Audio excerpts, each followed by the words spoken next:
I always remember David Bowie saying, you know, you want to wade out into the water just far enough where you can kind of just keep your head above water, you know, so you're just out of your depth, and that's a good place to start. You'll always find something interesting there.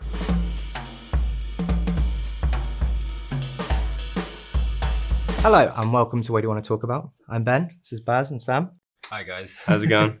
What do you want to talk about? I want to talk about recovery, how that's influenced our music. Mm-hmm.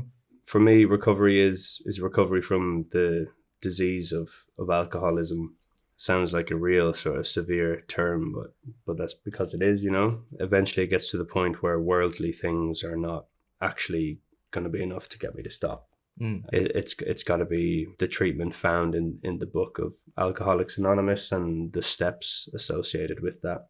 Once you sort of tried everything else and beat around the bush enough and hurt yourself enough, you know, eventually, if you're lucky, you'll sort of end up in there. Yeah.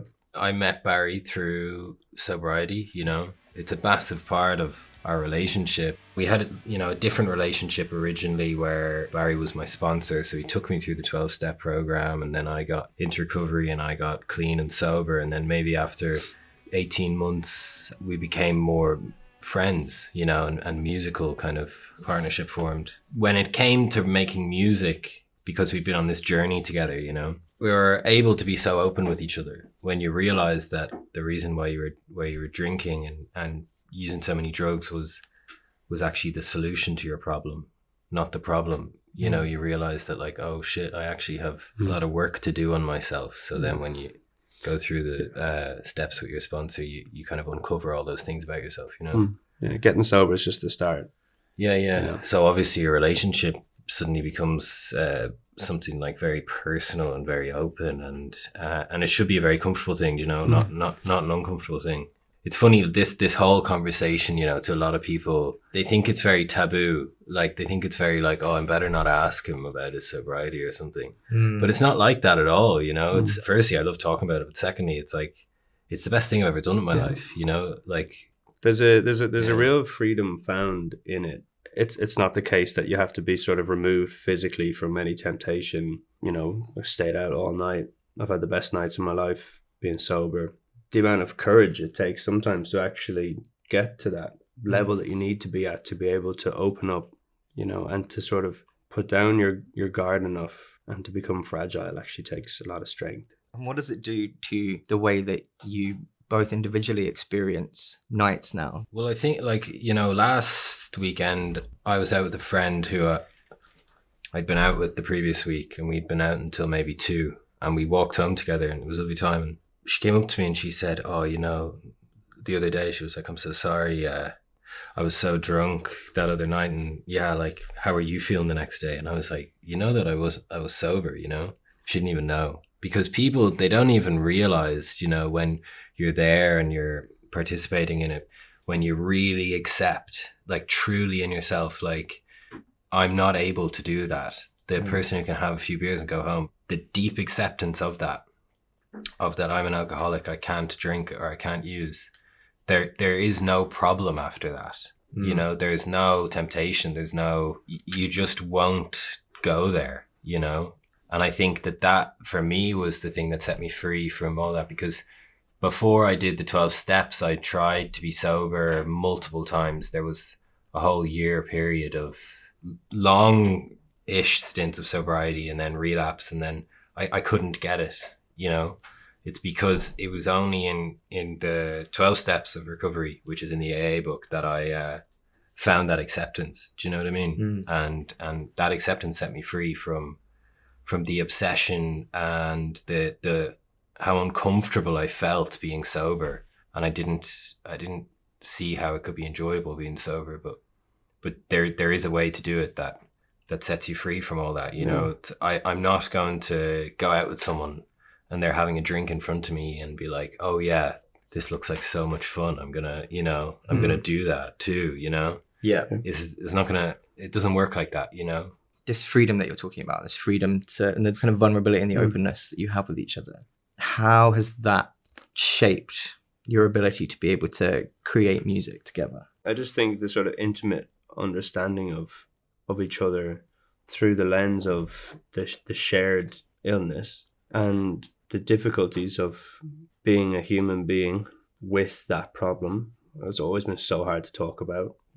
You know, and then when you meet people who have the same thing, see, this is why it's like fellowship is such an important part of it, because you don't have to explain that part of yourself which you never really could in the first place. It's understood. Understanding the emotions in a song, what you're trying to express or get out of it.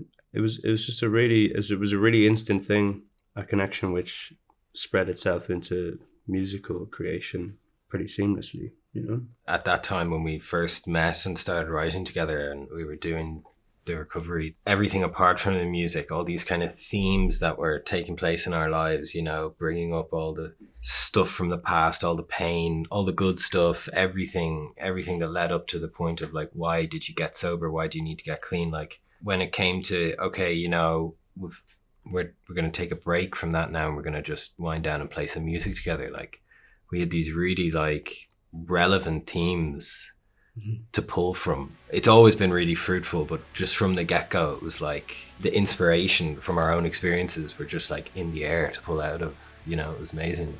To what extent would you say that, you know, music and your musical collaboration was sort of a conduit for the processing of stuff, kind of individually and I guess together? Yeah, definitely. I think the difficult things that were going on in my life, it could have been anything, but it was always really, really difficult for me to find words for them and express them or talk about them. Music was always that sort of constant companion. It seemed that I was able to work those things out by just picking up the guitar.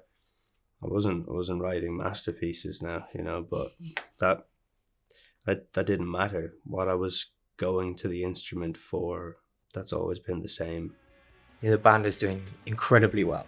This is now your career. This is what you're doing. Would you say that you still are able to utilize music in that way? Definitely, you know. To us, it's only gotten better because, you know, we're a new band and we've only just started releasing music, but we've been doing this separately for 7 years. It's been something we've always been working towards, you know. And when we put in so much energy into the product, you know, so much emotional energy, physical energy into the music, you know, suddenly when it gets to a point where you can release it, it's so rewarding isn't the right word. It brings it all to life more, you know, and then you kind of get momentum off it too. And then eventually, you know, through all these new experiences, you know, when it comes to writing or performing, you can express yourself. I think for me, it wasn't actually until I got sober, because I was always too afraid. I was too afraid to actually say what I thought in a tune, put it out and go and play a show. I was too afraid. I mean, that was all tangled up in the addiction illness piece, you know. So once that was sort of untangled, and I got sober and all of a sudden felt this newfound freedom, I was like, yeah, I can do this and I'm going to go and do it. So for me, when I eventually ended up on a stage at 21 years of age, I barely made it through the half-hour set without bursting into tears, because it was all it just felt like such a victory. It was something that I had wanted to do for such a long time. Wasn't sure if I was ever going to end up in that place, you know. So it's always been connected with sobriety for me. I remember though, like I always all my life wanted to do music, and especially when I was using and drinking, and I was like listen to music and be like, oh, I wish that was me, you know. I never thought that would be the thing I'd have to give up in order to do music. That's just the way my mind worked, you know. I was like, oh shit, yeah, I realize now, like if I just stop drinking and taking drugs, I'll have the time and space and mental capacity to do all the stuff I want, you know. But I couldn't put those pieces together at the time, do you know? I always find, for me, I know that it doesn't work like this for everyone, but I can be truer to myself when performing the songs we've made, do you know? You could be in a room with some people, like talking to them, and you can feel like awkward or anxious or socially kind of drained. But when it comes to performing the music we've made, I'm not affected by emotions like that. It's like you're up there kind of trying to channel what all this stuff is about, you know, and you have to do that in every way, through the words, the music and the performance, you know. And when when you really go for it and are true to that, it's like, oh yeah, I've finally gotten my point across to these people. The more we go on, obviously, the more noise seems to become involved, with the sense that it's growing, which is obviously cool. But I think you just gotta just block all that stuff out, man. I bought a little old Nokia phone lately. Oh, like a 3310. I'm about to make. I think I'm about to make the leap into dumb phone territory. Yeah, and sort of try and check out of the whole social media stuff altogether. I might have to leave that to you, Brother Sam. Yeah, It's all right. it's a vex to the spirit, man. Yeah. Truly. I guess it's kind of a good segue in to music and new music particularly. We've got our third single, Cannonball, coming out in January. We wrote it one day down the back of Sam's house in Dublin. 2 years ago, yeah. Yeah, long time ago. Up until then, the Bleech stuff had been sort of more experimental, and you probably couldn't define it as Bleech, but that was definitely like the first Bleech song, and we knew that. So it's exciting to have that come out. There is going to be 2 more singles, which we're equally excited about. Yeah, and the process of writing has been, I think, just really encouraging is the best way to describe it simply. We've found there's been a lot of fertile ground once we sort of made the decision to, with everything we had, run away from stuff that could be sort of instantly identifiable as, oh, they're trying to do that thing, oh, they're trying to do that thing. Obviously, like, we're a brand new band. We've written loads of songs, great songs, that we've had to shoot in the head and sort of put in the bin because we felt like it was maybe too easy or too obvious or didn't have enough Bleech in it, and it has been, I think, a really fulfilling time creatively, where we've sort of taken the more difficult route.